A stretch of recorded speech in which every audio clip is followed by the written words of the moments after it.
we're going to look at three plants that are actually right here at this location that look like poison ivy. And so the first one I want to talk about is actually poison ivy. And so everybody knows that poison ivy has leaves of three, right? And so you've probably heard the old saying, leaves of three, let it be. And so it has what's called a compound leaf cluster. And usually it's growing on the ground is where you're going to see it a lot of times. Sometimes there's a look-alike that's called poison oak. Poison oak actually has little notches or little teeth on the sides of the leaf, but looks very similar to poison ivy, and of course that also causes problems if you touch it, right?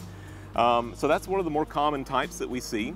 Now poison ivy can get quite large. It'll actually grow in vines that'll climb up into tree canopies.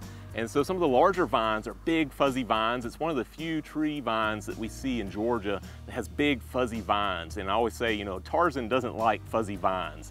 So don't ever touch those fuzzy vines because it also has the oil in it, just like poison ivy, that can get on your hands and cause that dermatitis reaction, okay? So again, that's what poison ivy looks like. When it gets up into trees, sometimes those branches can come out off of the sides of the vines that go out 6 to 8 feet.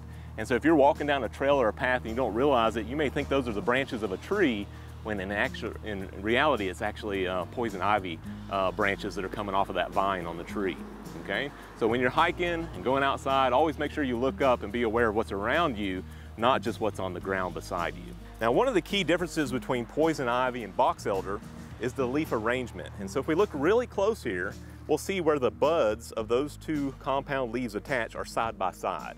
Poison ivy actually has branches or you know, those leaf petioles that come out that are alternating down the stem. They're not going to be side by side. So if you get close enough and you want to look and see, you can tell the difference between box elder and poison ivy based on that leaf arrangement, opposite or alternate. Again, box elder has that opposite leaf arrangement. A third type of plant that we see in Georgia that's commonly confused with poison ivy is called Virginia creeper. And so Virginia creeper is another vine that sometimes grows along the ground, and sometimes it'll grow up into trees as well, just like poison ivy does. But here again, you can see that it has two different leaf shapes. One of the leaf shapes is going to be a cluster of 5 leaves, very similar to that box elder, but you can also see some of the younger leaves here have a cluster of 3 on it, okay? So again, this one looks very similar to poison ivy, but the difference is you actually have some that are leaves of 3 and some that are leaves of 5. So if you see any clusters of 5 leaves, whether it's on a vine like Virginia creeper or on a tree like box elder trees, you know that's not poison ivy. Poison ivy always has leaves of 3. So that's how you tell the difference between those different types of native plants.